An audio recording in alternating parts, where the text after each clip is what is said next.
Now, from across the tri-states, this is KHQA Sports.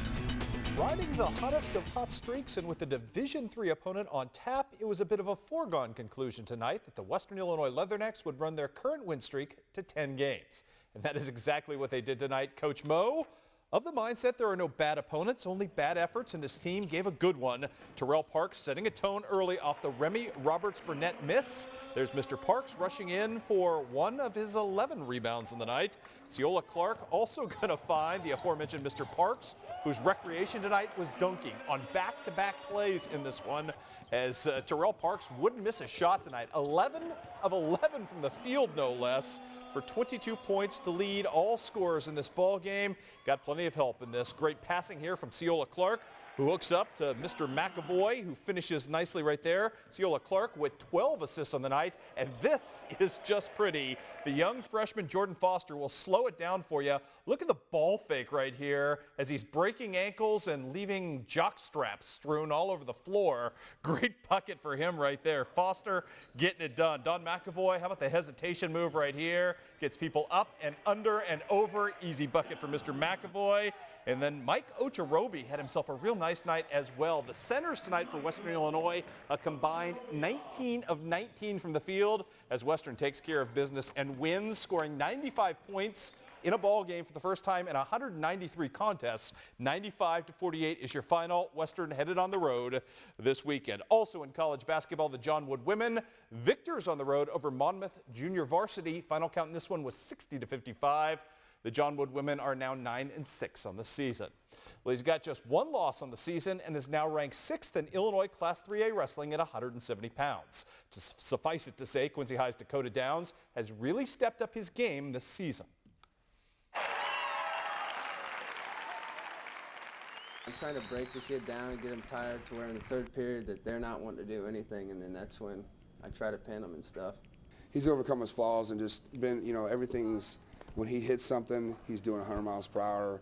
He's very confident about everything he does, and that's just shown on the mat. And in the wrestling room, he's 100 miles per hour all the time. He never takes a day off. He never, makes excuses about anything. He's had a couple injuries, and he's fought through those. And, he just does what he does best, and that's, he's a beast on the mat, and he takes care of business, and hopefully those kids watch him and follow in his footsteps. And the example that Dakota Downs is amplifying to his young and promising Blue Devil teammates is that this is a potentially watershed weekend for the entire program. This week's pretty big for us. It's our home tournament. A lot of fans are going to come out and watch us, and just got to prove to them that Quincy Wrestling program is a good program to be in. It is one of the biggest weeks. That's why in practice we are drilling to work hard and keep scoring on the mat and not to give up. This is our biggest week besides, hitting regionals and sectionals and the state tournament. And the kids are excited, and our fan base is excited, and I think the kids just want to go out and wrestle well, and there's going to be some tough competition. Teams like Alton and Mediapolis are bringing in some real powerhouses, and we'll have to wrestle hard to finish in the top 3 or 4. We've placed in every tournament we've wrestled so far, so I think this weekend is going to be good, and it's going to determine whether or not working in the ring has made a difference in what we do. Quincy High Invitational opens up on Friday. Hannibal today losing to Mexico 50-30 on the road. Josh Borgmeyer among those winning. I should say Jake Borgmeyer among those winning today by pinfall.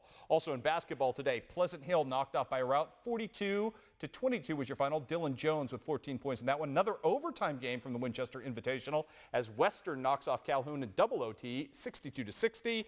And it would be South Shelby picking up a victory in conference play over Clark County. 43-38 was your final. How about the West Hancock girls? We'll get to them in a second. First of all, at the Lady Panther Classic, the Liberty girls down 11-3 early, coming back in this game.